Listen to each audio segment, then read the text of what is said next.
The clippers buzzed like angry wasps in the nurse's office as 12-year-old Arielle Daniels' braids fell to the floor, revealing the alopecia she'd carefully hidden beneath.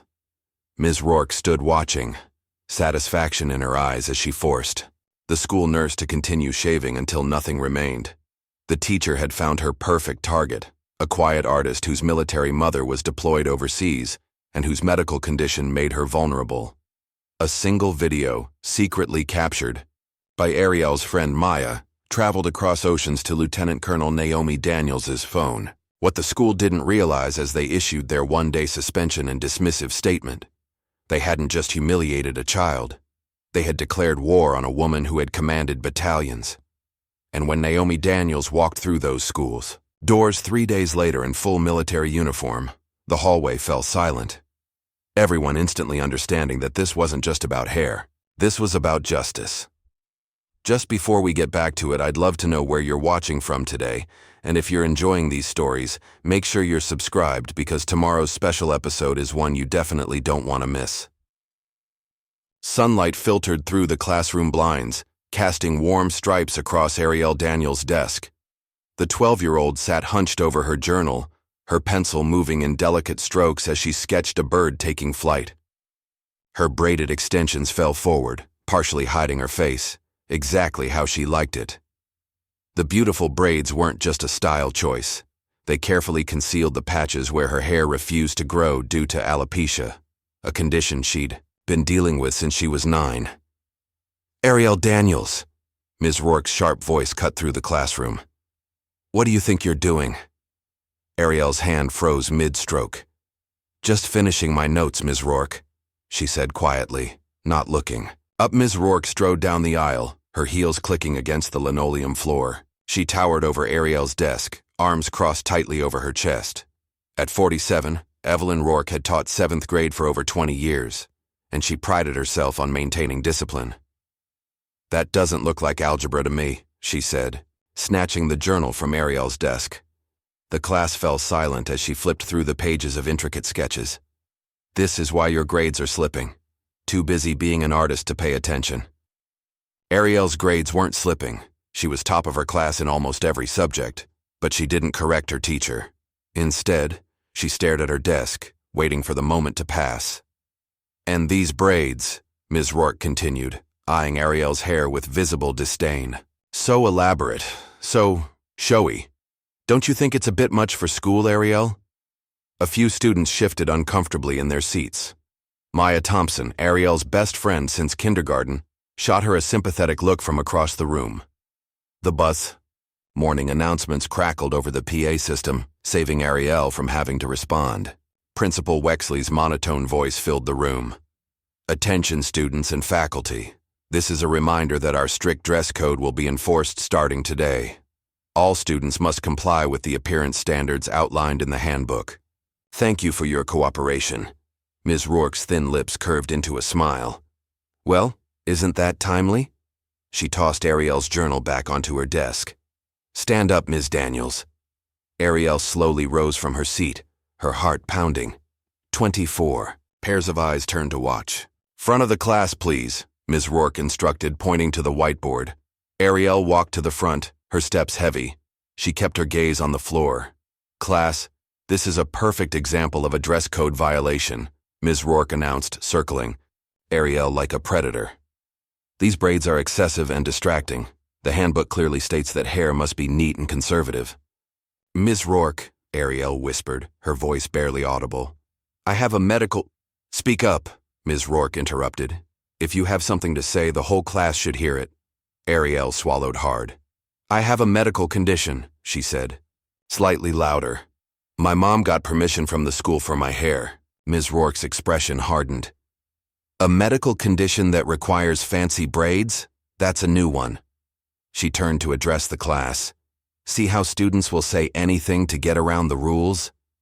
No one laughed. The silence was deafening. "You, either take those extensions out right now or you'll be sent home," Ms. Rourke declared. "Your choice." Arielle's eyes welled with tears. "Please, I can't. My mom—" "Your mother isn't here," Ms. Rourke cut in, "and I doubt she'd approve of you lying to a teacher." She grabbed Arielle by the arm, Let's go. We'll sort this out in the nurse's office. As Ms. Rourke pulled Ariel toward the door, Maya quickly slipped her phone from her pocket and pressed record, capturing the teacher's tight grip on Ariel's arm and the fear on her friend's face.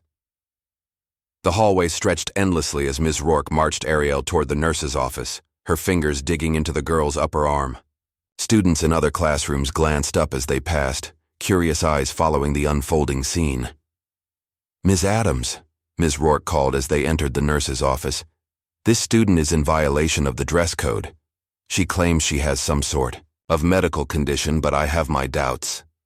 Nurse Adams looked up from her computer, her brow furrowing as she took in Ariel's tear-streaked face. "What seems to be the problem?" "Her hair," Ms. Rourke stated flatly. "It's against regulations." "I have alopecia," Ariel managed to say.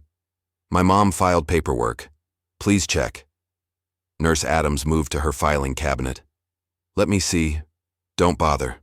Ms. Rourke interrupted. "I already checked her file this morning. There's a general medical form, but nothing specific about hair exemptions." This was a lie, but Ariel was too overwhelmed to challenge it. "But my mom talked to Principal Wexley," Ariel insisted. "Please call her." "Your mother's deployed overseas, isn't she?" Ms. Rourke's tone was suddenly sympathetic, though her eyes remained cold. "Look, I understand this is difficult, but rules are rules. We need to remove these extensions for cleanliness and equality." Nurse Adams hesitated. "Shouldn't we call her father first?" "I have parental permission on file," Ms. Rourke lied again, her voice confident. "This is a school policy matter. We're authorized to enforce the dress code."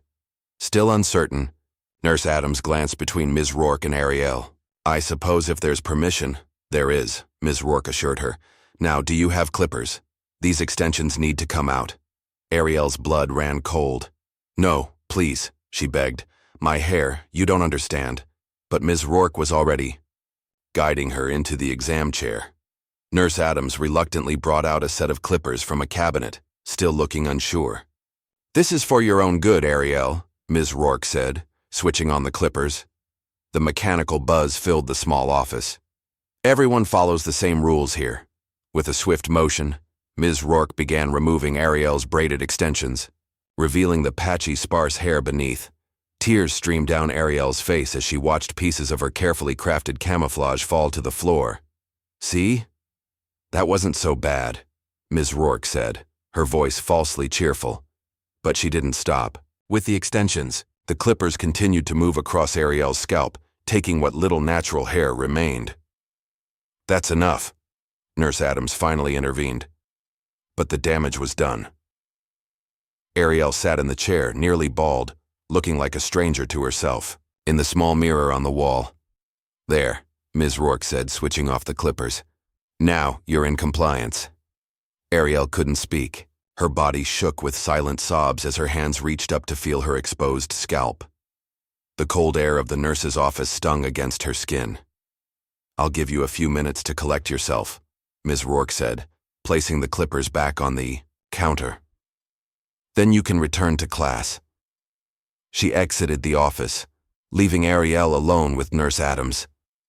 "I'm so sorry," the nurse whispered, clearly distressed.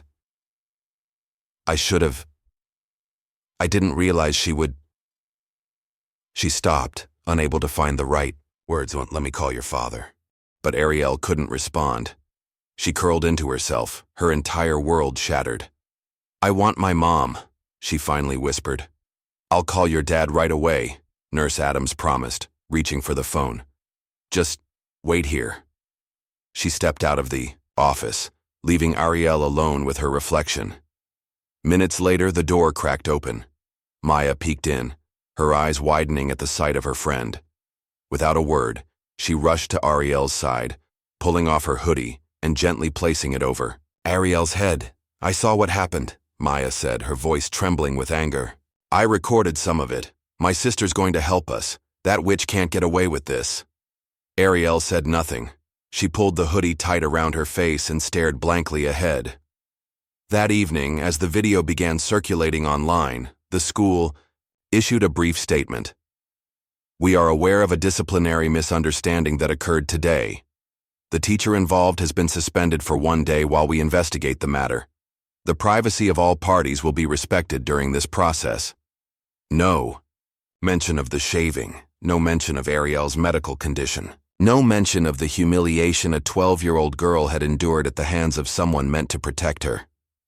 Arielle Daniels paced the living room floor, his cell phone pressed tightly against his ear. The former Army sergeant had been trying to reach his wife for hours, leaving increasingly urgent messages. "Naomi, call me as soon as you get this," he said, his voice strained. "It's about Ariel. Something happened at school.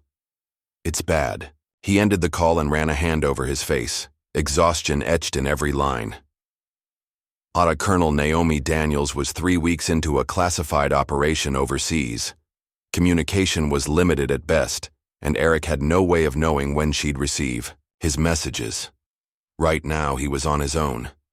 Upstairs, Ariel hadn't spoken a word since he'd picked her up from school. She'd simply handed him the hoodie Maya had given her and walked silently to the car, her exposed scalp a shocking sight that had unleashed a flood of emotions Eric struggled to contain. Anger, confusion, heartbreak, and a burning desire to march back into that school and demand answers.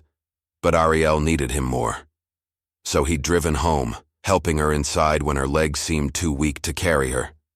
Now she sat motionless on her bed, staring at the wall, the hoodie pulled back over her head. Meanwhile, across town, Principal Thomas Wexley had called an emergency meeting in his office. The blinds were drawn, and his secretary had strict instructions not to interrupt. "This is a nightmare," Wexley muttered, loosening his tie.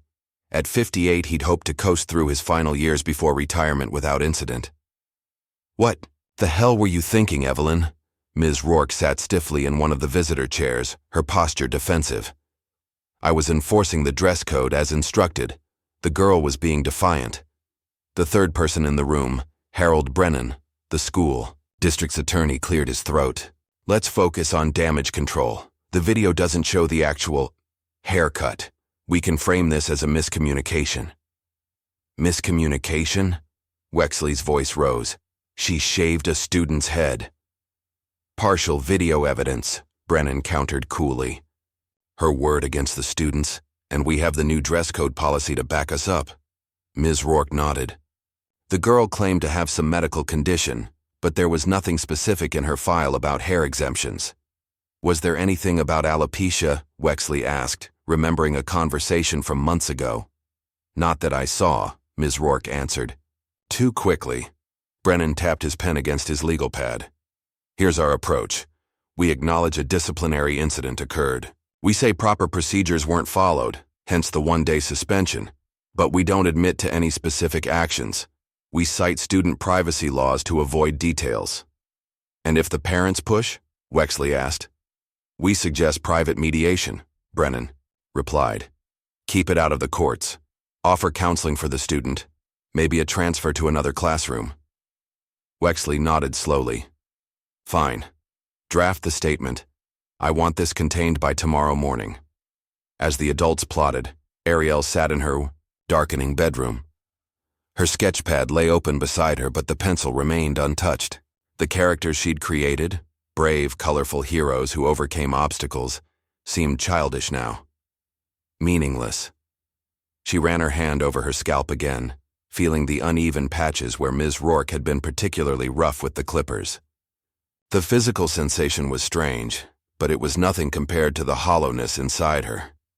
In her mind, she kept replaying the moment when the first braid fell to the floor, the sudden exposure, the laughter in Ms. Rourke's eyes, the helplessness. Eric knocked gently on her door. "Dinner's ready, sweetheart," he called softly. Ariel didn't respond. She hadn't spoken since climbing into his car that afternoon. "Ariel," he pushed the door open slightly. "You need to eat something." She turned away from him, pulling the covers over her head.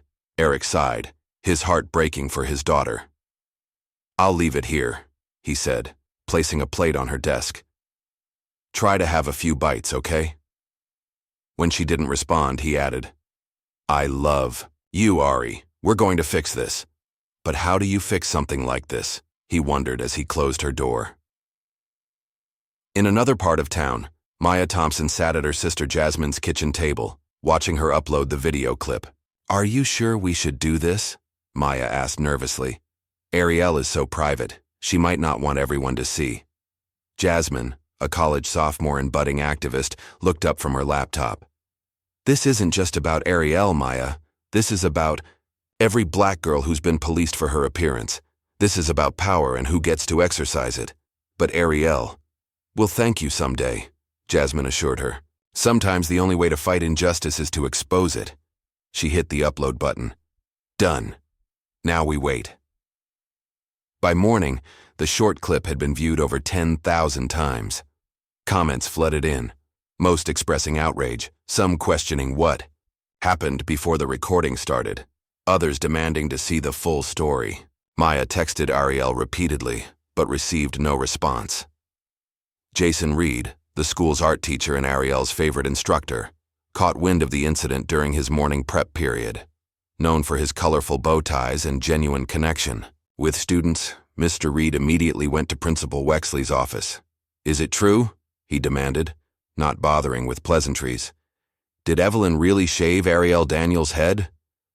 Wexley's face remained impassive. "Jason, you know I can't discuss disciplinary matters involving other staff." "This isn't about staff," Mr. Reed pressed. "This is about a 12-year-old girl with a medical condition who was humiliated in our school, a school that's supposed to protect her." "We're handling it," Wexley said dismissively. "Handling it?" Mr. Reed's voice rose. "By suspending Rourke for one day? That's not handling it, Thomas. That's sweeping it under the rug." Wexley's expression hardened. "Be careful, Jason. Your contract renewal is coming up. I'd hate to see your passion interfere with your professional judgment." "Are you threatening me?" Mr. Reed asked incredulously. "I'm reminding you of your place," Wexley replied coldly. "Now, if you'll excuse me, I have a district call in 5 minutes."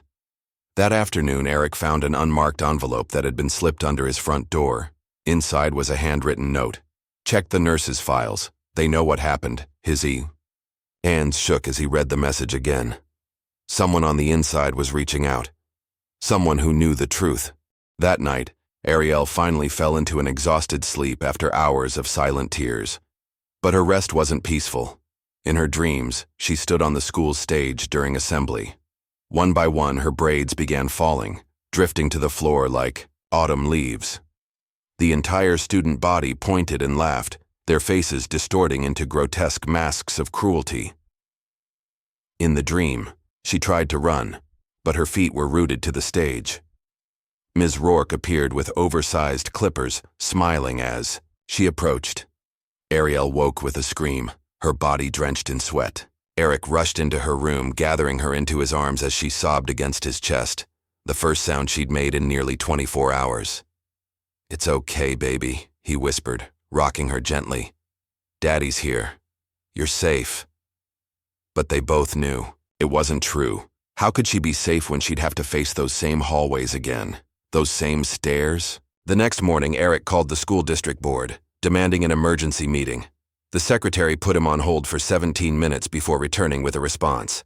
"The board will review the incident at their next scheduled meeting. In 3 weeks, she informed him, her voice professionally detached. 3 weeks? Eric's grip tightened on the phone. "My daughter was assaulted yesterday. Sir, we understand your frustration, but proper protocols must be followed. The incident report has been filed, and the teacher has been disciplined. If you'd like to file a formal grievance, I can email you the form." Eric hung up, fuming. They were stalling, hoping the outrage would die down, hoping he would give up. They didn't know who they were dealing with. Online, the video continued to gain traction. Local news outlets picked up the story, though their coverage was frustratingly vague. Incident at local middle school sparks controversy. Comment sections filled with conflicting opinions. That poor girl. That teacher should be fired immediately. "We don't know the whole story. Maybe the kid was being disruptive."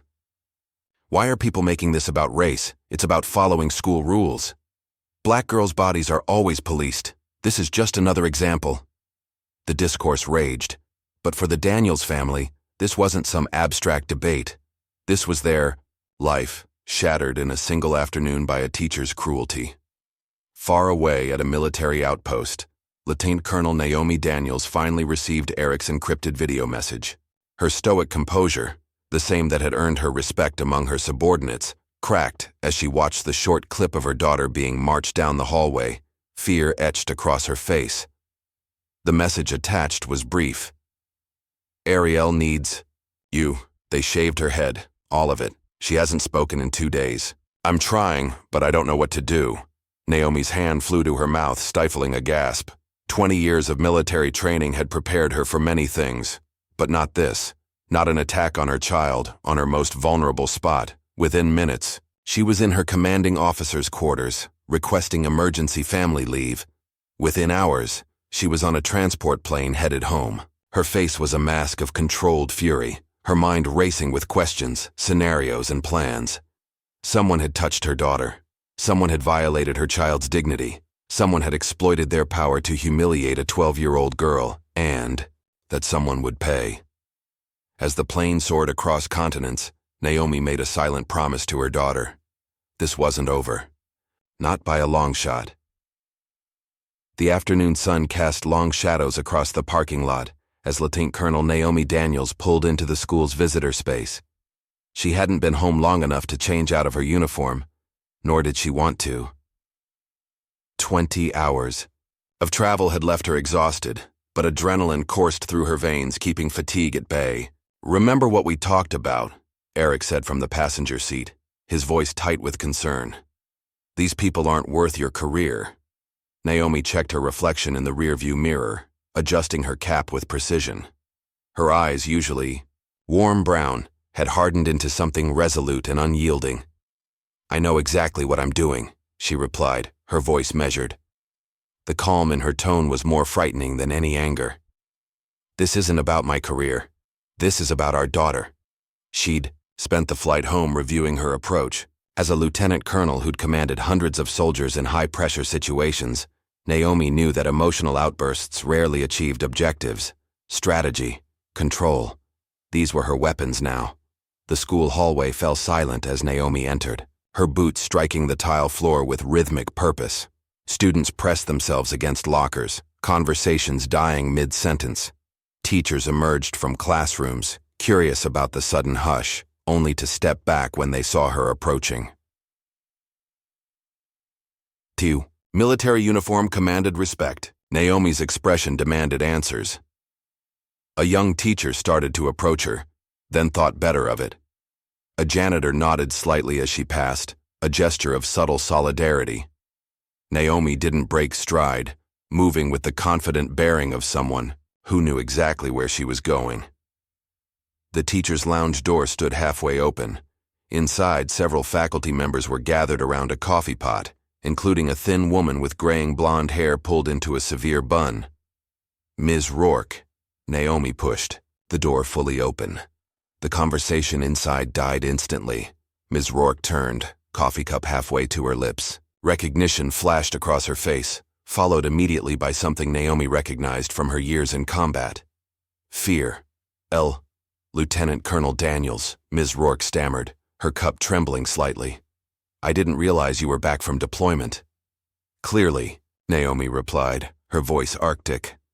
She remained in the doorway, her presence filling the small room. "I understand you've met my daughter. Rather intimately, in fact."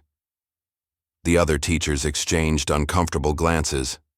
One by one, they found excuses to leave, squeezing past Naomi with averted eyes until only Ms. Rourke remained.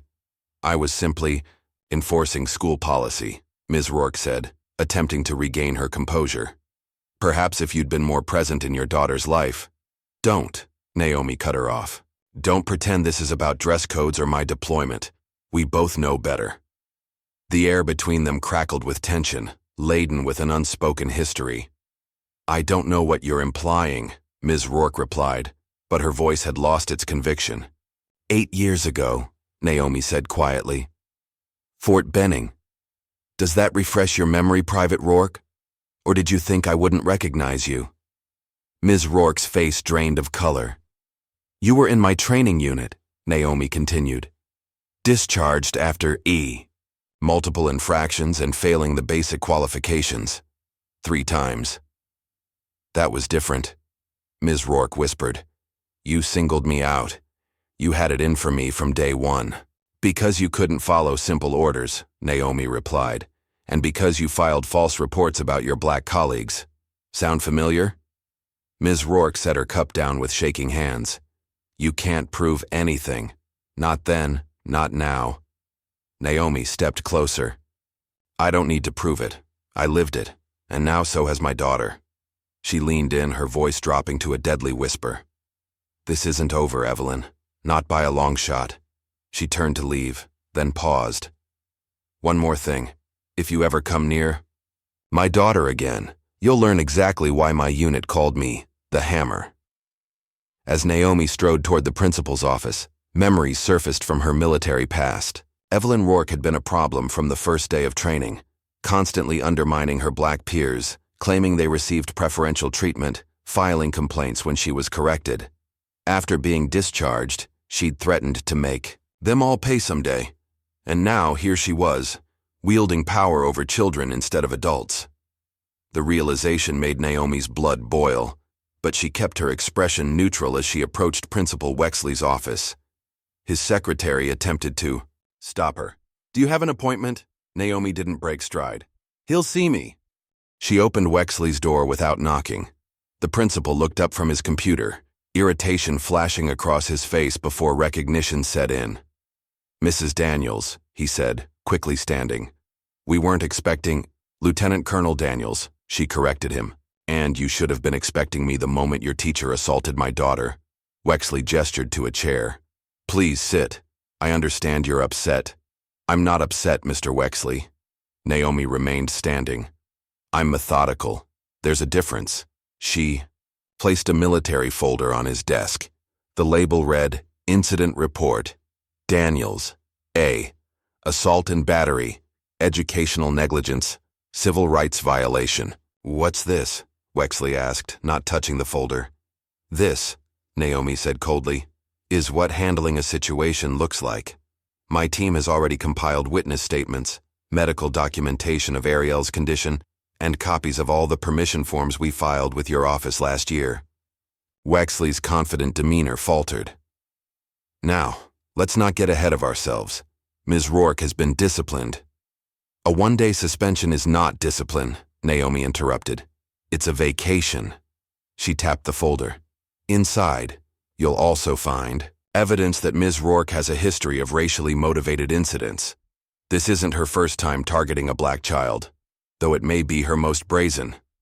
Wexley's face darkened. These are serious allegations.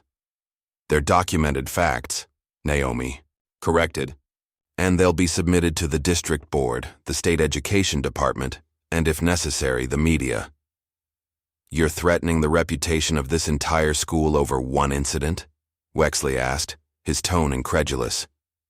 You threatened my daughter's dignity, her mental health, and her right to education free from discrimination, Naomi replied evenly. I'd say we're still not quite even. Later that afternoon, Ms. Rourke sat in a small office at the local news station, adjusting her collar nervously as a producer clipped a microphone to her blouse. We'll be live in 3 minutes, the producer said. Just tell your side of the story like we discussed. Ms. Rourke nodded, practicing her most sympathetic expression in the monitor. When the red light came on, she transformed, her face a mask of wounded professionalism. Thank you for having me, she said to the anchor. It's important that people hear the truth. And what is the truth, Ms. Rourke? The anchor asked. I was simply doing my job, she replied, her voice quavering slightly for effect. The school had implemented a strict dress code policy, and as teachers, we're expected to enforce it. This student had been warned multiple times about her hair. The student's family claims she has a medical condition, the anchor noted. There was nothing in her file about hair exemptions, Ms. Rourke countered. And frankly, I think this is being blown out of proportion because her mother is in the military. She's trying to play hero by threatening the school, but where was she when her daughter needed guidance on following simple rules? The anchor's eyebrows rose at the personal attack, but before she could follow up, Ms. Rourke continued. I've Dedicated my life to teaching, 20 years in the classroom, and now my reputation is being destroyed because one parent doesn't think the rules apply to her child. Across town, Arielle Daniels waited until nightfall to return to the school. The anonymous note about the nurse's files had been eating at him all day. Who had sent it? And what would he find? The janitor who'd nodded at Naomi earlier was waiting by the side entrance, keys in hand. Frank Williams, he introduced himself, voice low. My daughter had Ms. Rourke 3 years ago. Trust me, I know what that woman is capable of. Thank you for this, Eric said, shaking the man's hand. I don't want to get you in trouble. Frank shrugged. Some things matter more than a job. The nurse's office is down the hall, third door on the left. The files are in the cabinet marked medical alerts.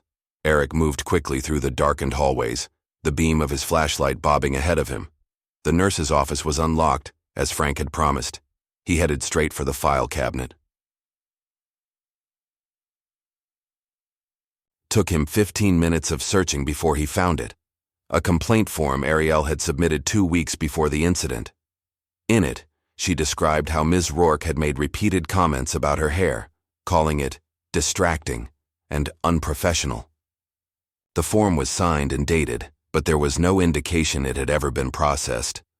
Scrawled across the bottom in red ink were the words, "No action required." Eric photographed the document with his phone, his hands shaking with anger. They'd known. They'd had warning, and they'd done nothing. While Eric gathered evidence, Naomi sat at her home office desk, methodically filing formal complaints with every relevant authority, the State Board of Education, the Office for Civil Rights, the American Civil Liberties Union, the National Association of School Principals. Each complaint was meticulously documented, her military precision evident in every detail. When she finished, it was past midnight. She checked on Ariel, who had finally fallen asleep clutching her sketchbook, then rejoined Eric in the kitchen. Find anything? She asked, as he showed her the photos from the nurse's office. They knew Naomi, Eric said, his voice breaking with barely contained rage. Our baby tried to tell them, and they ignored her. Naomi studied the document, her expression hardening. Principal Wexley's signature is on this form. He personally declined to investigate. She looked up at Eric. They're going to regret that decision. The next morning, Principal Wexley called Mr. Reed into his office. The art teacher entered warily, noting the presence of the district's lawyer, Jason, effective immediately. You're being placed on administrative leave, Wexley announced without preamble. What? Mr. Reed stared in disbelief. On what grounds? Disrupting the educational environment, Wexley replied. Several parents have complained that you've been discussing the Daniels situation in class. That's not true, Mr. Reed protested. Students have questions. I've simply reminded them to be kind to their classmates during a difficult time. Your contract specifies that teachers will not introduce controversial topics in the classroom, the lawyer interjected. Your leave is paid, but we expect you to turn in your keys and clear out your desk by noon. Mr. Reed stood slowly, anger radiating from him. You know what happened to that child was wrong. Everyone in this building knows it. And this is how you respond? By silencing anyone who speaks up? That will be all, Mr. Reed, Wexley said dismissively. As news of Mr. Reed's forced leave spread through the school, Naomi prepared for her most public move yet. Dressed in her full uniform, medals gleaming under the studio lights, she sat across from a national morning news anchor. Lieutenant Colonel Daniels, thank you for joining us, the anchor began. Can you tell us what happened to your daughter? Naomi looked directly into the camera, her voice steady. My daughter, Ariel, has a medical condition called alopecia that causes hair loss. She wears extensions to protect her scalp and her privacy. Last week, a teacher at her school forcibly shaved her head, claiming it violated the dress code. The school has stated this was a miscommunication, the anchor noted. There was no miscommunication, Naomi replied firmly. There was deliberate cruelty and institutional cover-up. We had filed all the proper medical exemption forms. My daughter had submitted a complaint about this teacher's targeting behavior 2 weeks prior. The school ignored every warning sign. What do you hope will come from sharing your story? Naomi leaned forward slightly, her gaze unwavering. Accountability, justice for my daughter, and change, so no child ever experiences this kind of violation again. She paused, choosing her next words carefully. I've served this country for 20 years, protecting American values like dignity and equality. If the system won't protect my daughter, I will dismantle it myself and rebuild it better. The interview ended, but Naomi's words echoed across social media, igniting a firestorm that would soon engulf the entire school district. By nightfall, Naomi's interview had been viewed over 2 million times. Clips circulated on every social media platform, her final statement becoming a rallying cry for parents across the country. If the system won't protect my daughter, I will dismantle it myself. The family's phone rang constantly, news outlets requesting interviews, parents sharing similar stories, civil rights organizations offering support. Eric fielded the calls, carefully documenting each one, while Naomi focused on their legal strategy. But most importantly, they focused on Ariel. The girl remained withdrawn, speaking little and eating less. Her once vibrant sketches had turned dark and chaotic, pages filled with harsh lines and shadowy figures. Still, she clung to her art supplies like a lifeline, spending hours hunched over her sketchbook in silent concentration. By morning, a small group of protesters had gathered outside Lakeside Middle School, their numbers growing with each passing hour. Parents, former students, and community members held signs reading, "Justice for Ariel," and "Protect our children." Among them was Maya, accompanied by her mother and sister. When reporters approached, asking for interviews, Maya politely declined. "I'm just here for my friend," she told them. But her sister Jasmine was more vocal. "This isn't an isolated incident," Jasmine told a local reporter. "Ms. Rourke has been targeting students of color for years. Ask any alumni." Her words sparked a flood of social media posts from former students, each sharing their own experiences with the teacher. "She made me wash my face in front of the class because my makeup was too ethnic. She said my natural hair was unprofessional and would limit my career options. She told me my name was too difficult and called me Amy all year instead of Amara." The stories mounted, creating a damning pattern that could no longer be dismissed as misunderstanding or miscommunication. Inside the school, tension filled the hallways. Students whispered about Ariel, about Ms. Rourke, about the protesters outside. Teachers struggled to maintain focus, aware that every word could become part of the growing controversy. Late that evening, Naomi received an unexpected email from someone named Alex Baker, identified as the school's IT technician. "Mrs. Daniels," it read. "I've been following what happened to your daughter. There's something you should know. The full security video from the nurse's office exists, or at least it did. Principal Wexley ordered me to delete it from our servers the morning after the incident. I told him it was gone, but I might be able to recover it from our backup system. If you're interested, we can meet somewhere off school grounds." Naomi forwarded the email to their lawyer before responding with a meeting location.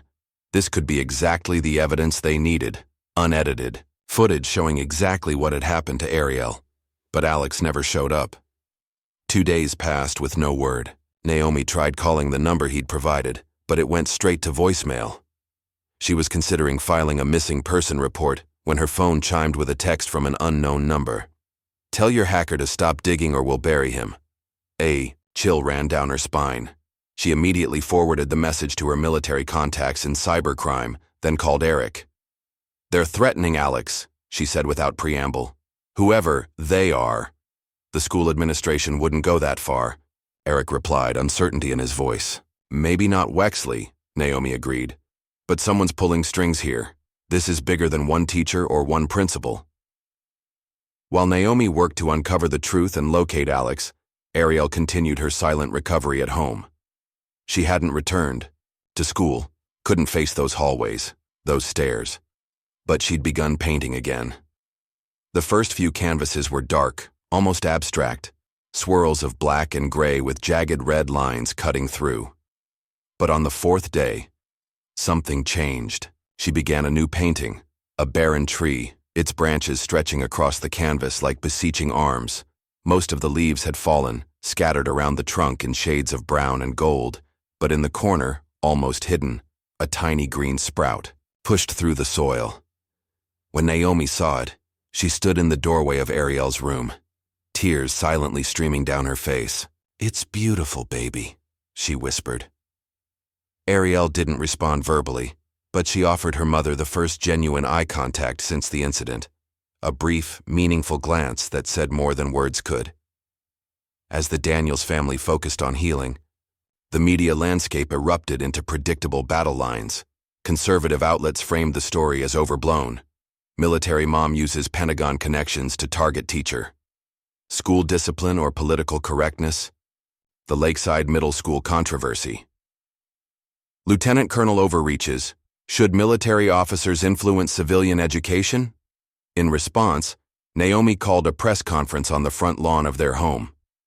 Dressed in civilian clothes, a deliberate choice, she stood before a bank of microphones, her posture military straight despite her casual attire. "I've heard the accusations that I'm using my military position to intimidate the school," she began, her voice calm and measured. "Let me be clear. I am not here as Lieutenant Colonel Daniels. I am here as Ariel's mother."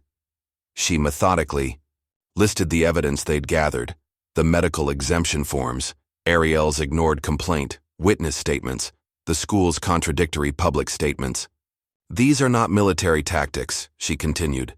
"This is what any parent would do to protect their child. The difference is, my training has taught me to be thorough and strategic. If that makes certain people uncomfortable, perhaps they should examine why." She ended by addressing the families watching. "If your child has experienced similar treatment, don't stay silent. Contact us. There is power in our collective voice." The press conference was a masterclass in controlled messaging. No outbursts, no accusations without evidence. Just a mother, fighting for her daughter with every tool at her disposal. The following day, Superintendent Richard Palmer called his own press conference at the district headquarters. Flanked by the school board president and two stern-looking attorneys, he announced the formation of a special reform task force to review dress code policies and disciplinary procedures. "We take these allegations seriously," Palmer stated, not once mentioning Ariel by name. "While we conduct a thorough investigation, Ms. Rourke will remain on paid administrative leave." He then introduced a series of immediate reforms, including sensitivity training for all staff and a review of all dress code violations from the past 3 years. When reporters asked about the specific allegations of physical assault and the shaving incident, Palmer deflected. "We cannot comment on ongoing investigations or individual student matters due to privacy laws." Watching from home, Naomi scoffed. "Optics, not justice," she muttered to Eric. "They're hoping this task force buys them enough time for public interest to die down." "Maybe it's time to consider other options," Eric suggested hesitantly. "Private school, maybe. Somewhere Ariel can get a fresh start." Naomi turned to him, genuine surprise on her face. "You want to run?" "I want our daughter back," Eric replied, his voice cracking. "The girl who used to laugh, who used to talk, who didn't flinch every time someone walks past her room." "And what about the next girl?" Naomi challenged. "The next child who crosses Rourke or Wexley. If we run now, how many more will suffer?" "That's not fair," Eric said, anger rising in his voice. "Our first responsibility is to Ariel, not to some hypothetical future victim." "They're not hypothetical," Naomi insisted. "They're real, and they're waiting to see if someone will finally stand up and say, 'Enough.'" Their argument was interrupted by a notification on Naomi's phone. Maya had sent a message. "Found something. Coming over." 20 minutes later, Maya sat at the Daniels' kitchen table, her phone connected to their laptop. On the screen was a screenshot of a group text message between Ms. Rourke and another teacher, dated the morning of the incident. "I don't know if it helps," Maya said nervously, "but my friend's older sister teaches at Lakeside. She was in this group chat with Ms. Rourke and some others. She got kicked out after Ms. Rourke found out we're friends, but she saved some of the messages first." Naomi and Eric leaned closer to read the exchange. Ms. Rourke. That Daniels girl is testing my patience again, drawing in class instead of taking notes. Unknown. Teacher. The quiet one with the braids? She's one of our top students. Ms. Rourke. Don't be fooled. She's been giving me attitude for weeks. Unknown. Teacher. Maybe just let it go. Her mom's deployed. Dad's raising her alone. Ms. Rourke. No. I'm about to teach this brat a lesson she'll never forget. The timestamp showed. The message had been sent just 30 minutes before Ms. Rourke had confronted Ariel about her hair. This is premeditation, Naomi whispered, her legal training kicking in. She planned this. Can we use it? Eric asked. In court? Absolutely, Naomi confirmed. Maya, your friend's sister, may need to testify. Is she willing? Maya nodded. She feels really bad about what happened. She said she should have reported Ms. Rourke a long time ago. Later that night, after Maya had gone home and Eric had fallen asleep on the couch, exhausted from weeks of stress, Naomi checked on Ariel one last time. To her surprise, the girl was still awake, sitting up in bed with her sketchbook. Can't sleep? Naomi asked softly, sitting on the edge of the bed. Ariel shook her head, still not speaking, but she turned her sketchbook toward her mother. On the page was a drawing of two figures standing together, one tall in a uniform, one smaller with a perfectly round, bald head. Both were smiling. Naomi felt her throat tighten with emotion. That's beautiful, sweetheart, she managed to say. Is that us? Ariel nodded, then did something that broke Naomi's heart wide open. She spoke, just 5 words, barely above a whisper. But they changed everything. Don't let them win, Mom. Naomi gathered her daughter in her arms, holding her close as tears streamed down both their faces. I won't, baby, she promised fiercely. I won't. The law office of Grace Yamada occupied the 15th floor of a downtown high-rise, its reception area a study in understated elegance. Potted bamboo plants stood in the corners, and the walls featured black and white photographs of historic civil rights moments. Naomi sat beside Eric on a sleek leather sofa, her posture military straight despite her civilian clothes. Across from them, Grace reviewed the documents spread across her glass-topped coffee table. Medical records, school policies, witness statements, and screenshots of Ms. Rourke's damning text messages. At 42, Grace was one of the most respected civil rights attorneys in the state. The daughter of Japanese-American internment camp survivors, she had dedicated her career to fighting institutional injustice. Her record of wins against school districts, police departments, and government agencies was legendary. You've done impressive work gathering evidence, Grace said, looking up from the papers. Most clients come to me with anger and little else. You've brought me a case. Military training, Naomi replied simply. Document everything. Grace nodded, then leaned forward. I want to be clear about what we're facing. School districts have deep pockets and deeper connections. They'll try to bury this under procedural delays and technical objections. Are you prepared for a long fight? We're prepared for whatever it takes, Eric answered firmly. Good. Grace gathered the papers into a neat stack. Because I'm not just filing a complaint. I'm filing a multi-million-dollar lawsuit naming the school district, Principal Wexley, and Ms. Rourke personally as defendants. Claims will include assault, negligence, intentional infliction of emotional distress, and civil rights violations. She paused. This will get ugly. They'll attack your character, your parenting, even your military service. Naomi's expression didn't change. They can try. The following morning, as Grace's legal team prepared the paperwork, Ms. Rourke received an unexpected visitor at her small suburban home. The man who stood on her porch wore an expensive suit and carried a leather briefcase. His silver hair was perfectly coiffed, his smile practiced and reassuring. Ms. Rourke? I'm Lawrence Whitfield, he introduced himself. I'd like to discuss your legal options. Evelyn Rourke eyed him suspiciously through the crack in her door. I can't afford a private attorney. You won't need to, Whitfield replied smoothly. My services have already been arranged. May I come in? Inside, Whitfield explained that he represented one of the city's most prestigious law firms. A concerned party has retained us to ensure you receive the best possible defense, he said, placing his business card on her coffee table. What concerned party? Ms. Rourke asked, confused. Whitfield smiled. Let's just say there are people who recognize that this situation has broader implications than one teacher and one student. People who understand that traditional values and educational authority are at stake. Ms. Rourke's shoulders relaxed slightly. So they believe me? That I was just doing my job? Of course, Whitfield assured her. And we're going to make sure everyone else sees it that way too. What Ms. Rourke couldn't know, was that Lawrence Whitfield's firm had received a substantial retainer from a foundation with direct ties to 3 members of the school board. The same board members who had established the Staff Protection Fund that had quietly buried other incidents over the years. By the end of the week, Grace Yamada had filed the lawsuit, and the court had granted an emergency hearing due to the nature of the claims involving a minor. The courthouse steps were crowded with reporters and protesters, their signs declaring support for Ariel, or in smaller numbers, defending teachers' rights. Inside, the courtroom was packed to capacity. Naomi arrived in her dress uniform, her medals catching the fluorescent light.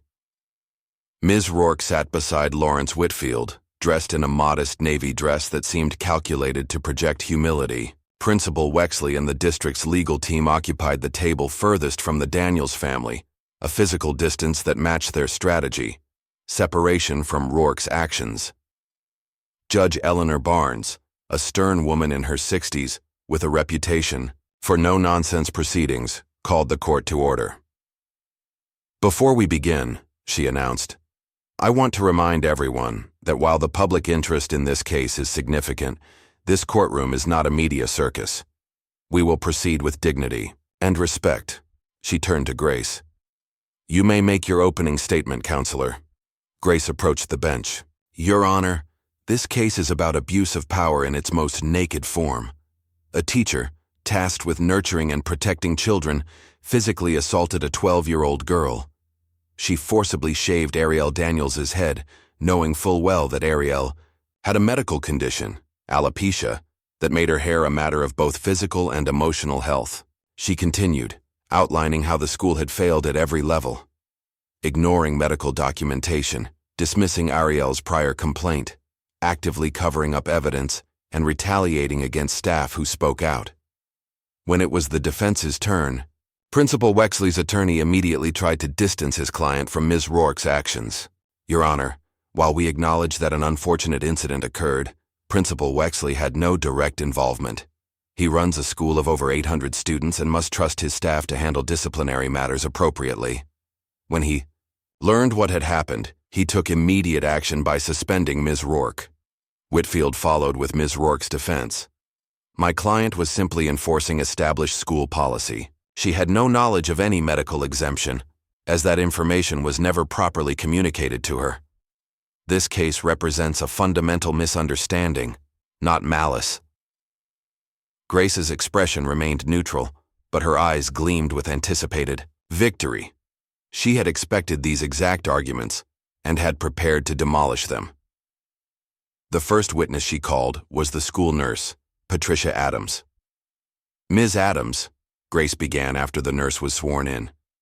Please tell the court what happened. When Ms. Rourke brought Arielle Daniels to your office, the nurse twisted her hands nervously. She said Arielle was violating the dress code with her hair. When Arielle mentioned her medical condition, Ms. Rourke said she had already checked the file and there was no exemption. And did you verify this information yourself?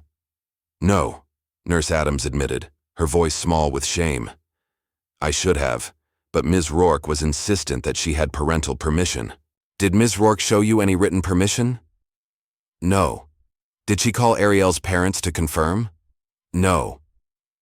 Yet you provided the clippers that were used to shave Arielle's head? The nurse's eyes filled with tears. Yes. It's the biggest regret of my career. During cross-examination, Whitfield tried to shift blame to the nurse.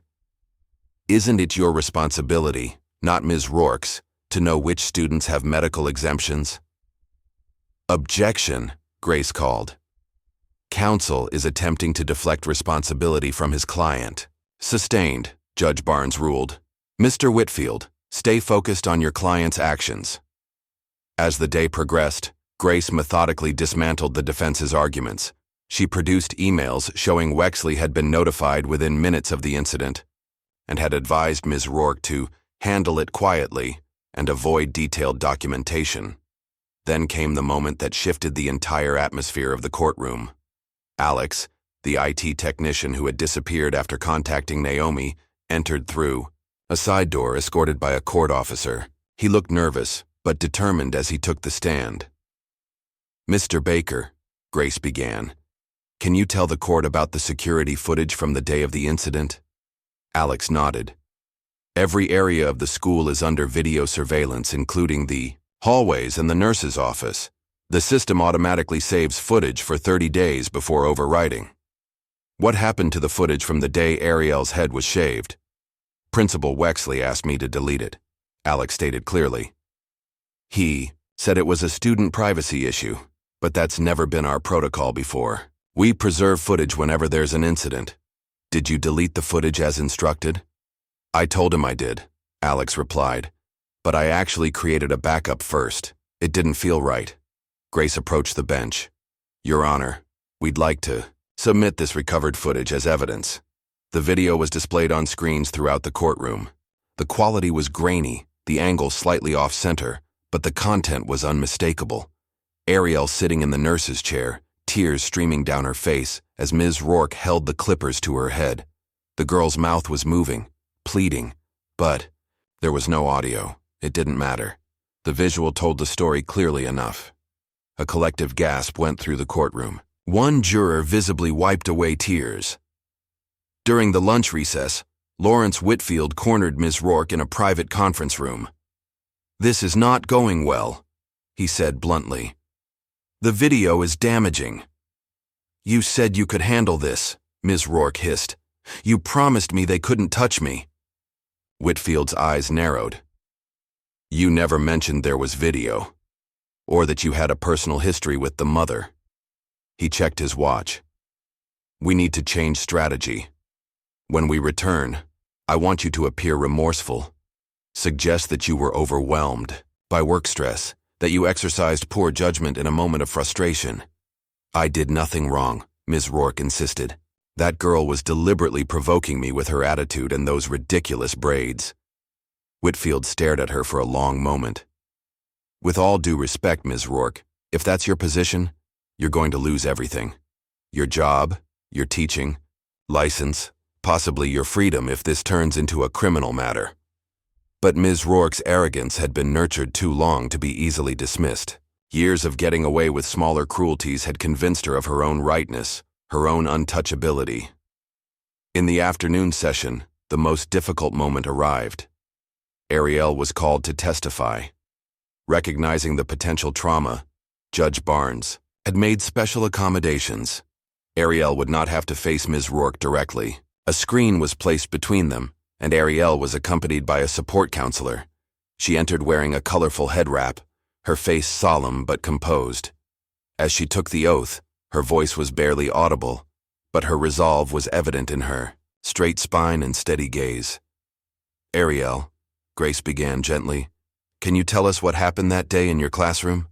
Ariel took a deep breath. "I was drawing in my journal after finishing my math work. Ms. Rourke got angry. She said my hair was against the rules." Her voice grew stronger as she continued. "I tried to tell her about my alopecia. I told her my mom had filed papers with the school. She wouldn't listen." "What happened in the nurse's office?" "She told the nurse she had permission to cut my hair. She didn't. Then she took out the clippers." Ariel's voice wavered slightly. "I begged her to stop. I kept saying, 'Please call my dad,' but she just kept going. She seemed happy about it." The courtroom was utterly silent as Ariel described the aftermath. The stares, the whispers, the nightmares, the silence that had overtaken her for days. "Why didn't you speak?" Grace asked. "Because no one was listening anyway," Ariel answered simply. The raw truth of the statement seemed to hang in the air. Even the court reporter wiped away tears as Ariel stepped down. Judge Barnes called. For a 15-minute recess, her own composure visibly affected. When court resumed, it was Ms. Rourke's turn to testify.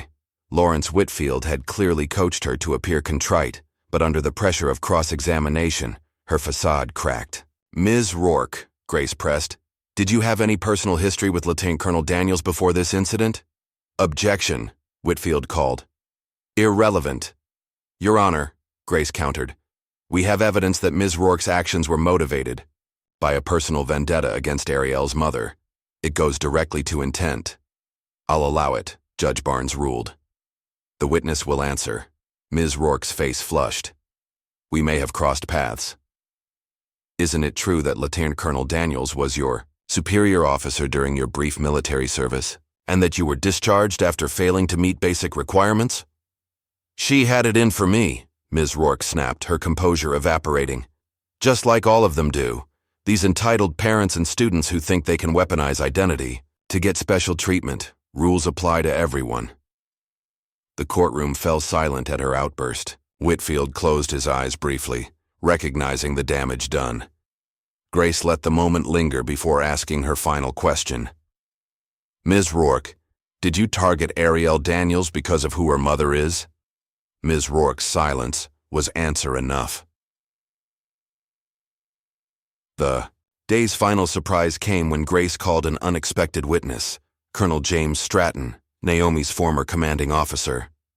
The silver-haired veteran took the stand with military precision.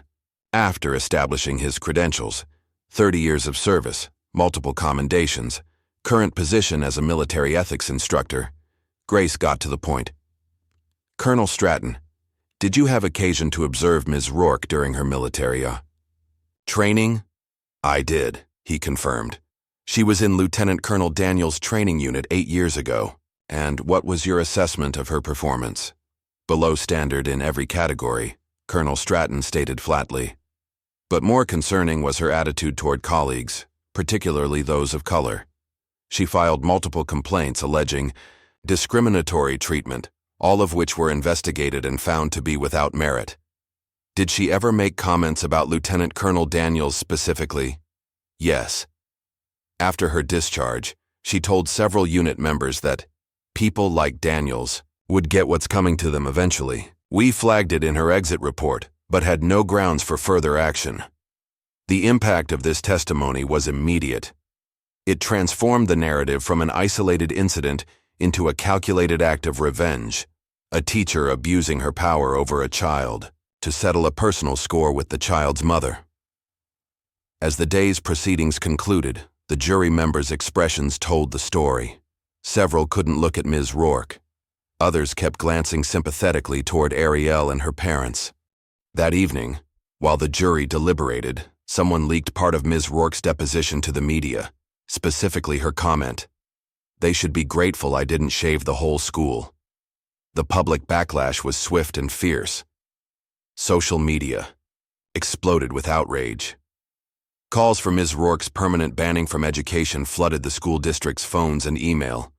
Principal Wexley, seeing the writing on the wall, contacted the district's lawyers privately, exploring the possibility of a separate settlement. His priority had shifted from defending the school to saving his own career. Malik Dupree had been a journalist for 20 years, the last 7 specializing in education and local government. He'd covered school board meetings, budget crises, and teacher strikes, but nothing had captured his attention like the Daniels case. Something about it didn't add up. Why would a prestigious law firm like Whitfield's take on a public school teacher's defense? And why was the school board so determined to protect her? Malik began digging, requesting public records, talking to sources, following financial trails. 3 weeks into his investigation, he received an anonymous email containing encrypted files. The sender identified themselves only as concerned citizen.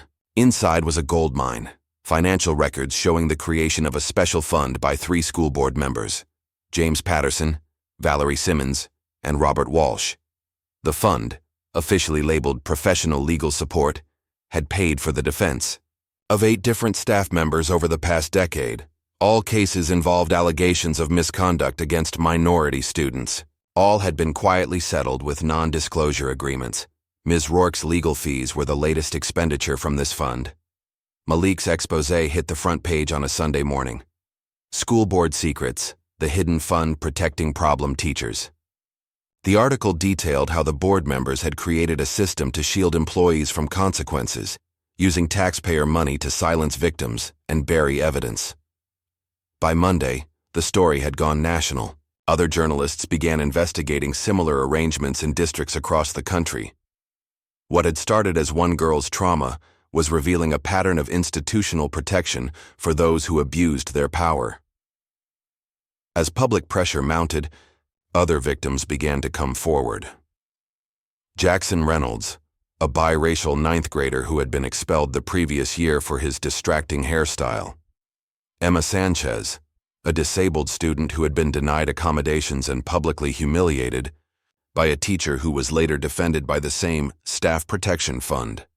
Naomi, recognizing the power of these collective stories, began organizing the families. Together they created a support network, sharing resources, legal advice, and emotional support. What had begun as one lawsuit was evolving into a movement.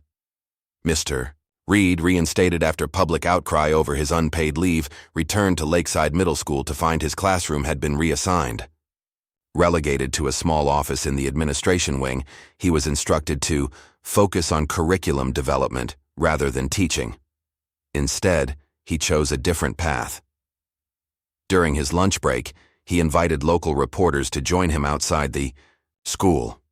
Standing on the sidewalk, public property where the administration couldn't stop him, he spoke his truth.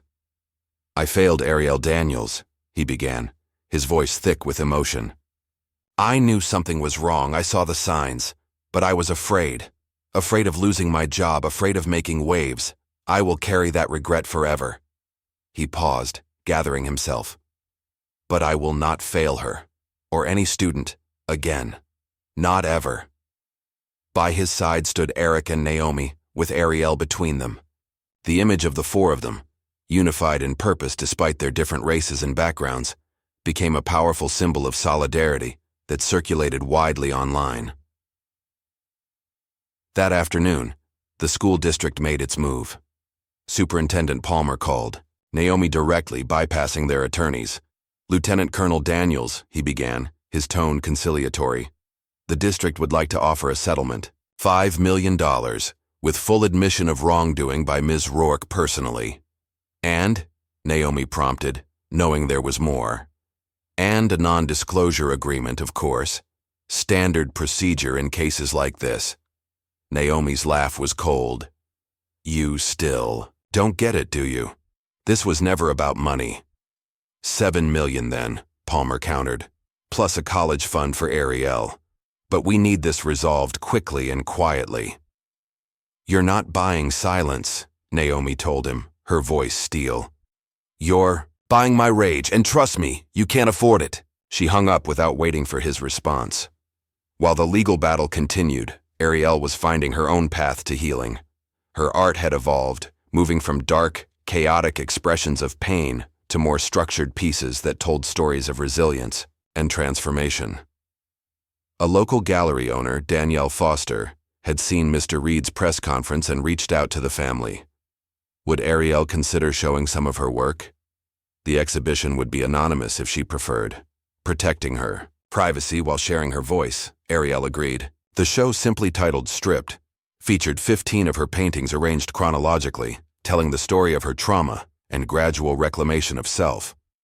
The centerpiece was a striking image of a small, bald black girl standing amid burning school desks, her expression not of anger but of quiet determination.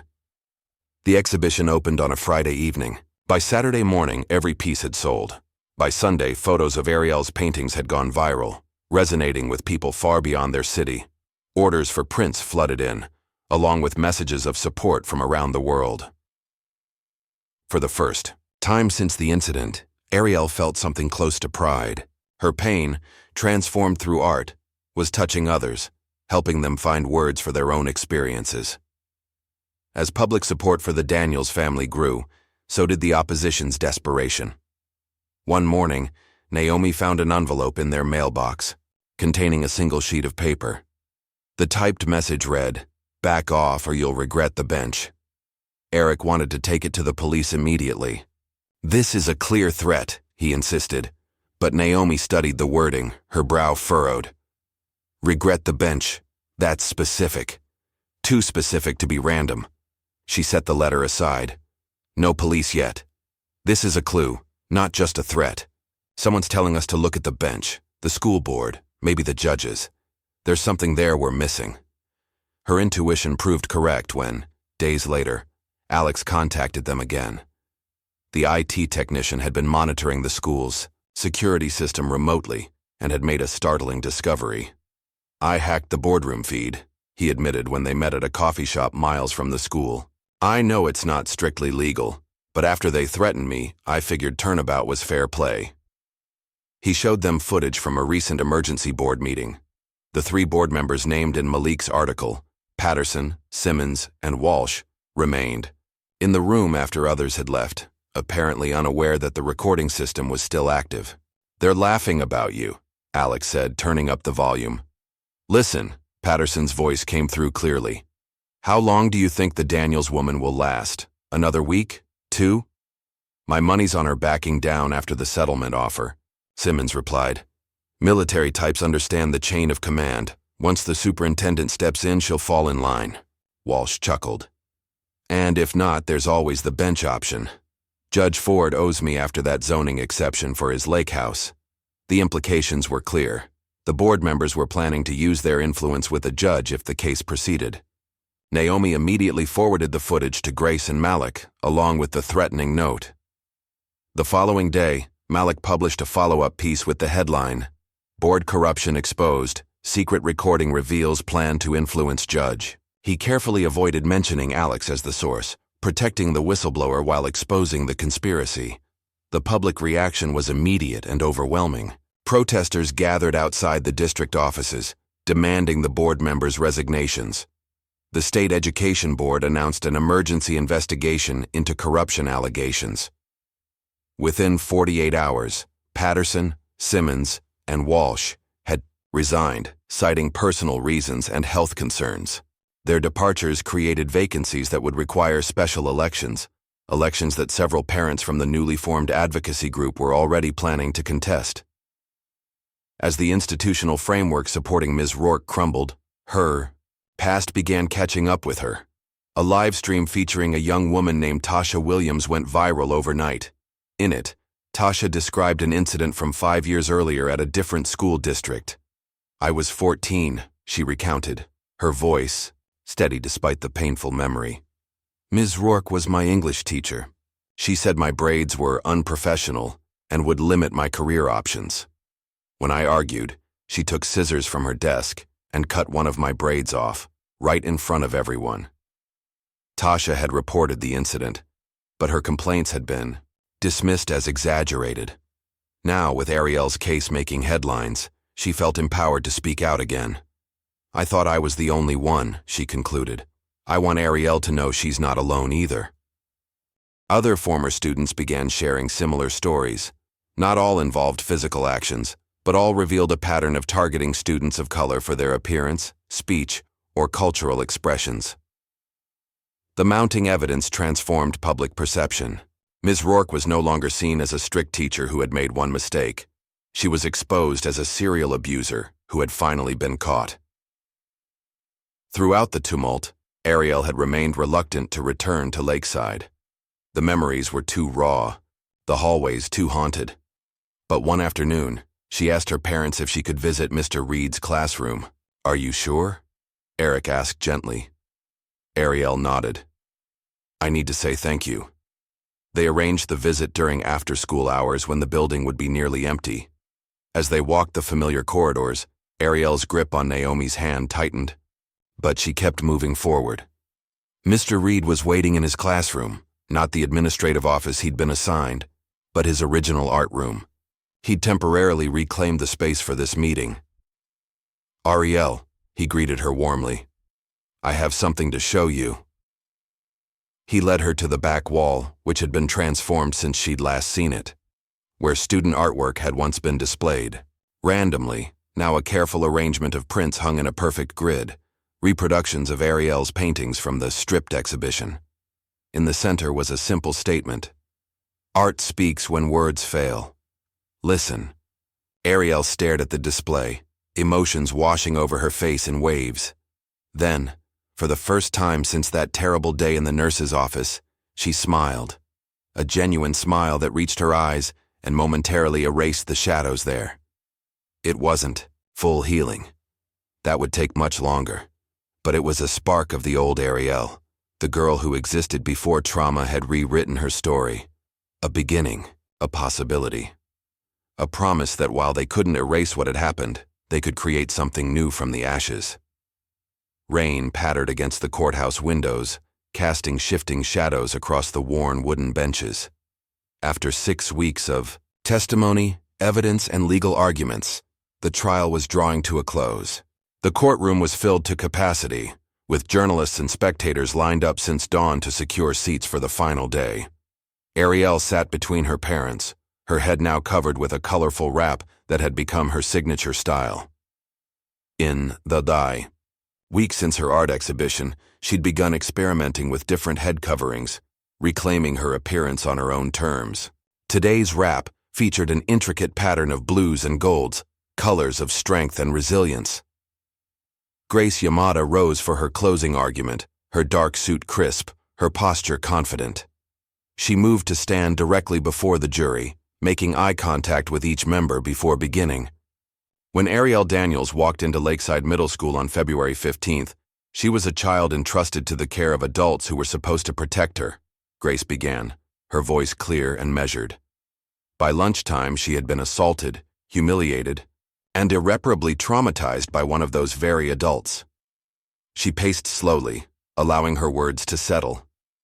Throughout this trial, the defense has asked you to focus on policies, on procedures, on the chain of command. They've tried to shift blame from Ms. Rourke to the nurse, from Principal Wexley to the system. They've talked about dress codes and authority and respect for rules. Grace paused, then turned to glance at Arielle before facing the jury again. But this case has never been about dress codes or policies. It has been about one thing: the deliberate abuse of power against a 12-year-old child. Her voice hardened slightly. Ms. Rourke didn't simply enforce a rule that day. She enacted revenge against the daughter of a woman she resented. She used her position to inflict maximum humiliation on a child with a medical condition. She moved closer to the jury box. We've shown you the evidence. The medical documentation that Ms. Rourke ignored, the complaint that Principal Wexley buried, the text messages proving premeditation, the security footage capturing the assault, and the testimony of multiple witnesses who paint a consistent picture of targeted cruelty. Grace's expression softened. Most powerfully, you heard from Arielle herself. You saw her courage as she relived the most traumatic day of her young life. You heard how she lost her voice, literally, for days afterward. How her art became her only safe form of expression. How she still struggles with nightmares and anxiety. She allowed a moment of silence before continuing. The defense would have you believe that what happened to Arielle was a misunderstanding, a momentary lapse in judgment. The evidence tells a different story. It tells of calculated malice, institutional cover-up, and a child who will carry the scars of this experience for the rest of her life. Grace returned to her table, picking up a print of one of Arielle's paintings, the bald girl standing amid burning desks. Arielle titled this piece, "What Remains." It speaks to what was taken from her, but also to what could not be taken: her dignity, her creativity, her voice. Today, I ask you to give her something else that cannot be taken: justice. She carefully placed the print back on the table. When you deliberate, I ask you to consider one simple question. In a society that claims to protect its most vulnerable members, what message will your verdict send to every child who walks through a school door trusting the adults inside to keep them safe? Grace returned to her seat beside Naomi, who reached over to squeeze her hand briefly, a rare display of emotion from the Lieutenant Colonel. Lawrence Whitfield rose next. his expensive suit and polished demeanor a stark contrast to Ms. Rourke's increasingly disheveled appearance as the trial had progressed. "Ladies and gentlemen of the jury," he began, "this is indeed a case about trust, but not in the way Ms. Yamada has framed it. It's about the trust we place in our educators to maintain order and discipline in our schools." He moved to stand before the jury, hands clasped behind his back. Was Ms. Rourke's approach perfect that day? No. She would be the first to admit that her actions were heavy-handed. But consider the environment in which our teachers operate today. Underfunded, overcrowded classrooms where authority is constantly challenged and rules are treated as mere suggestions. Several jurors shifted uncomfortably, their expressions skeptical. The plaintiffs have painted an emotional picture of deliberate cruelty, but emotion should not overshadow the facts. And the facts show a teacher attempting to enforce established rules, who believed she had proper authorization, and who had no knowledge of any medical exemption. The district's attorney followed with his closing statement, similarly attempting to distance the school administration from Ms. Rourke's actions, while expressing deep regret for the miscommunication that occurred. When the attorneys had finished, Judge Barnes turned to address the jury. "You have heard all evidence and arguments in this case. You will now retire to deliberate and reach a verdict on each count. Take all the time you need to carefully consider the evidence presented." As the jury filed out, the tension in the courtroom was palpable. Naomi reached for Eric's hand on one side and Arielle's on the other, forming an unbroken chain of family strength. "What happens now?" Arielle whispered, speaking more than she had in weeks. "We wait," Eric replied gently. "And whatever happens, we face it together." The waiting was excruciating. Hours stretched into the afternoon with no word from the jury. Court officers brought sandwiches and water for the Daniels family, who refused to leave the building. Grace used the time to prepare for various outcomes, though her confidence in the case remained strong.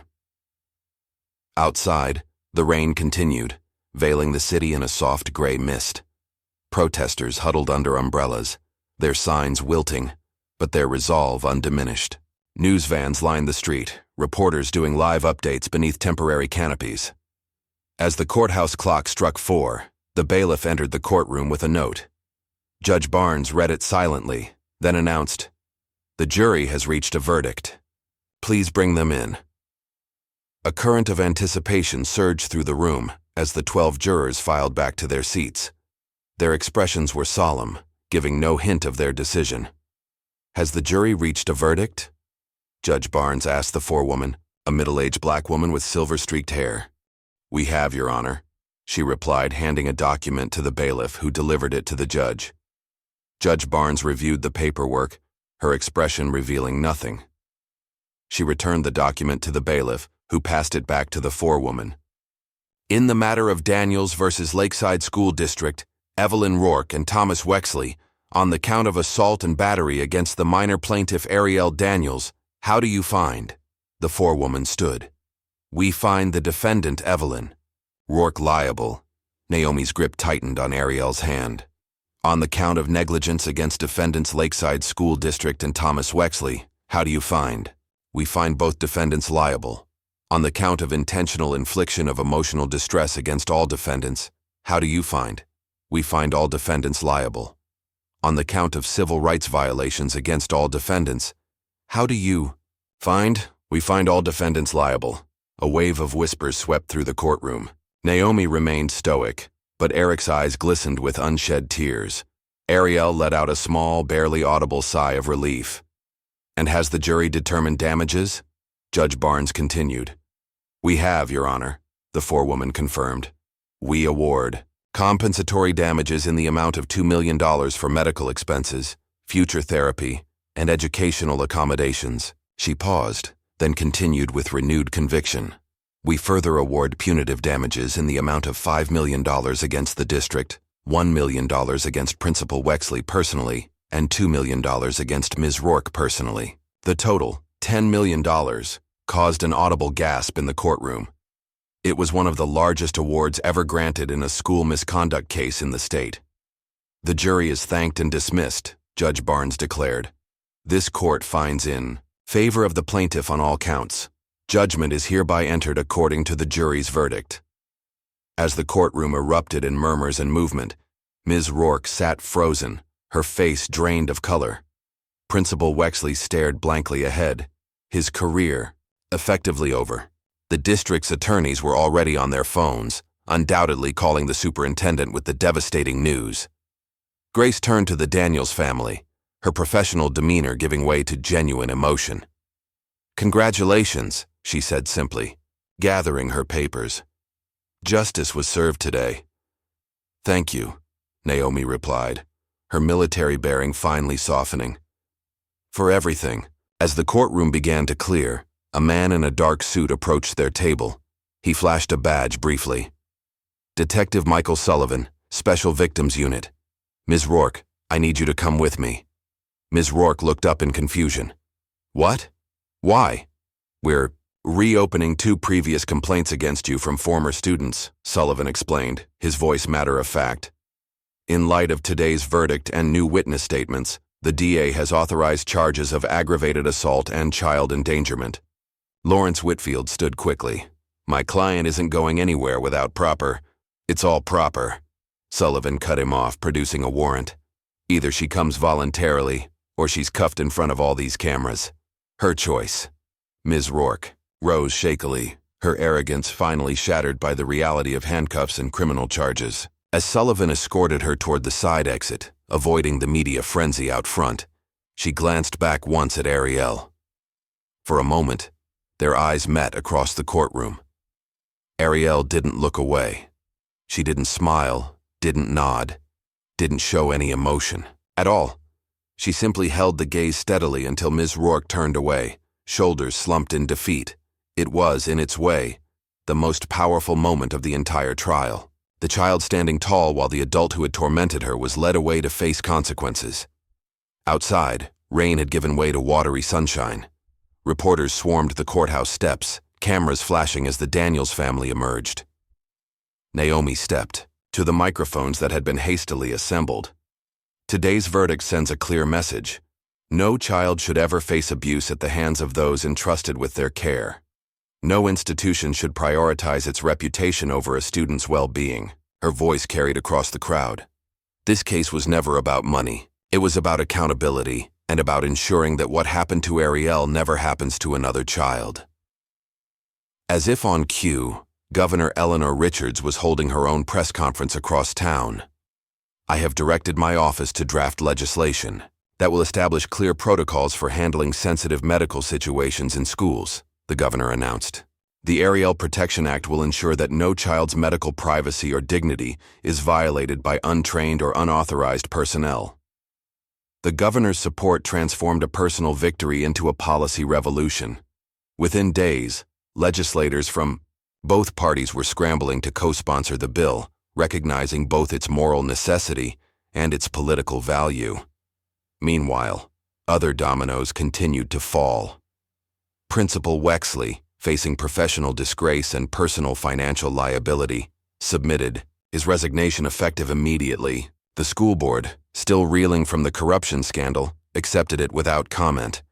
The announcement of his replacement came as a surprise to everyone except those who had been following the case closely. Jason Reed, the art teacher who had stood by Ariel even at risk to his own career, was named interim principal with a mandate to rebuild trust and create a more inclusive educational environment. In the days following the verdict, Naomi found herself fielding an unexpected type of call, political ones. Party representatives, advocacy groups, even a senator's chief of staff reached out, all with the same message. Her poise, intelligence, and commitment to justice would make her an excellent candidate for office. "They're talking about a state Senate run," she told Eric one evening as they sat on their back porch, watching Ariel sketch in the garden. "They say I could write my own ticket after the case's publicity. Are you considering it?" Eric asked, studying his wife's expression. Naomi watched her daughter for a long moment before answering. "No, there's more important work to do right here." She gestured toward Ariel. "Politics can wait. Healing can't." Instead, Naomi began laying the groundwork for a foundation to help other children who had experienced school-based trauma. The Settlement money would provide initial funding, but the vision was much larger: a nationwide network of resources, legal support, and therapeutic programs. 2 weeks after the verdict, Ariel stood before a small crowd at a local community center art exhibition. Her voice was quiet but steady as she spoke into the microphone. "I've been asked if I forgive Ms. Rourke," she said, addressing the question many had wondered but few had dared to ask directly. "The truth is, I forgive her. But I won't forget." The simplicity and maturity of her statement moved many to tears. This child who had endured so much was refusing to let bitterness define her, while also refusing to pretend the harm had never occurred. That evening, the Daniels family stood together on the courthouse steps where they had received the verdict. The building was closed now, the steps empty except for them. Ariel stood between her parents, looking up at the imposing facade that had once seemed so intimidating. Naomi leaned down to whisper in her daughter's ear, "You were always stronger than any of us, baby." Ariel reached for her parents' hands, drawing strength from their presence while standing firmly on her own 2 feet. The journey wasn't over. There would be more challenges, more healing, more growth. But in this moment, they stood united. A family that had faced the worst and emerged not just intact, but stronger. Justice had been served. Not perfect justice. No verdict could erase what had happened, but enough to begin the process of making things right. Enough to ensure that Ariel's suffering would prevent others from experiencing the same fate. Enough to transform a personal tragedy into a catalyst for systemic change. As they walked away from the courthouse for the final time, Ariel looked back once, then forward again. The past was acknowledged. The future awaited. The sun streamed through the windows of the converted warehouse, casting golden light across the busy art studio. A dozen children sat at tables, paintbrushes in hand, expressions ranging from intense concentration to unfettered joy. At the front of the room, Arielle Daniels, now 13, demonstrated brush techniques on a large canvas. "Remember," she said, her voice confident in a way that would have been unimaginable a year earlier. "There's no wrong way to tell your story. Your art belongs to you." The sign above the door read, "The Stripped Project, Art Therapy for School Trauma Survivors." What had begun as Ariel's personal healing journey had blossomed into a thriving nonprofit, funded initially by her art sales and the settlement money, now sustained by grants and donations from across the country. Each Saturday, children who had experienced bullying, discrimination, or other school-based trauma gathered to create art in a safe space. Some came with physical scars, others with invisible ones. All found acceptance and understanding within these walls. Naomi watched from the doorway, pride evident in her expression. The past year had been a journey of healing for their entire family, but especially for Ariel. The nightmares had gradually subsided. The silence had given way to words, then to laughter. The wounded child was still there, but alongside her had emerged a young advocate with surprising strength. "Mrs. Daniels," a volunteer approached with a tablet. "Maya's podcast just went live. I thought you might want to listen." Naomi took the tablet, pressing play on the audio file. Maya Thompson's voice filled her earbuds, confident and passionate despite her youth. "Welcome to Unbraided, the podcast where we talk about the real experiences of girls of color in today's schools. I'm your host, Maya Thompson, and today I'm joined by my very first guest and my best friend, Arielle Daniels." What followed was a thoughtful conversation between the two young women about resilience, expression, and the power of speaking truth. Maya had discovered her voice as an advocate after witnessing what happened to Ariel, channeling her initial guilt and anger into productive action. The podcast had already gained a significant following among teens and parents alike, creating a platform for voices that had previously gone unheard. Listening to the girls speak so articulately about complex issues, Naomi marveled at their maturity, and at how trauma, while never desirable, could sometimes forge unexpected strength. Across town, Lakeside Middle School had undergone its own transformation. Under Principal Jason Reed's leadership, the culture had shifted dramatically. The oppressive dress code had been replaced with reasonable, medically inclusive guidelines developed with student and parent input. Teacher training now included extensive sections on cultural sensitivity and medical accommodations. The art room, Mr. Reed's former domain, had been expanded and renamed the Expression Space. Its walls featured diverse artwork from students past and present, celebrating individuality rather than enforcing conformity. That morning, Mr. Reed stood before the school board, presenting the results of the first year under the new policies. Attendance was up. Disciplinary incidents were down. Parent satisfaction had increased by 60%. The lessons we learned were painful but necessary, he concluded, adjusting his signature bow tie. We're building a school where every student feels seen, heard, and valued, where differences are celebrated, not punished, where education isn't just about tests, but about growth as human beings. The board members, all new following the corruption scandal, nodded their approval. Among them sat two parents who had been active in the protests following Arielle's case. The systemic change they had demanded was slowly becoming reality. Meanwhile, at the Veterans Affairs office downtown, Arielle Daniels led a support group for military parents navigating school issues for their children. Drawing from his own experience, he had developed a program specifically addressing the challenges faced by military families, frequent relocations, deployments, and the complex emotional needs of children adjusting to new environments. The system isn't designed for us, he told the group of parents, some in uniform, others in civilian clothes. But that doesn't mean we can't change the system. Our children deserve advocates who understand their unique situations.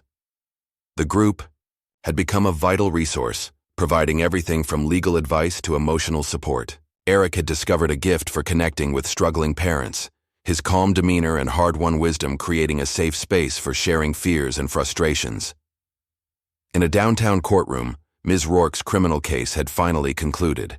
The evidence, from Arielle's civil trial, combined with testimony from other former students, had resulted in a guilty plea to reduced charges. The judge had sentenced her to 2 years, suspended after 6 months, with mandatory therapy and community service. Most significantly, she was permanently banned from working in education in any capacity. As Ms. Rourke began serving her sentence, the state legislature was voting on the final version of the Ariel Protection Act. The comprehensive legislation established clear protocols for handling medical situations in schools, created oversight mechanisms to prevent abuse, and implemented whistleblower protections for staff who reported misconduct. The day the bill passed, Naomi received a call from the White House. The president wanted to recognize her advocacy work with a Civilian Medal of Honor, celebrating her contribution to educational reform and child protection. The ceremony was held on a bright spring morning in the Rose Garden. Naomi, dressed in her formal military uniform, stood tall as the medal was placed around her neck. Beside her stood Ariel and Arielle, both beaming with pride. Lieutenant Colonel Daniels exemplifies the best of American courage, the president said. When faced with injustice, she did not simply seek redress for her own family. She created a movement that will protect countless children for generations to come. Naomi's acceptance speech was brief but powerful. This honor belongs not to me but to my daughter Arielle, whose courage in the face of cruelty inspired a nation, and to every child who has ever felt unsafe in a place where they should be protected. We see you, we hear you, and we will continue fighting for you. Back home after the ceremony, life resumed its new normal. The Daniels family had found their rhythm again, different from before, but solid in its own way. Naomi continued her military career while devoting her spare time to the foundation. Ariel expanded his veteran support network. Arielle divided her time between school, art, and advocacy work, gradually reclaiming the joyful spirit that had been temporarily dimmed. One morning, the Smithsonian American History Museum contacted the family with an unusual request. They were creating an exhibit called Voices of Resistance, documenting grassroots movements that had changed American policy. Would Arielle consider donating her original sketchbook, the one that contained her drawings from before, during, and after the incident? After careful consideration, Arielle agreed.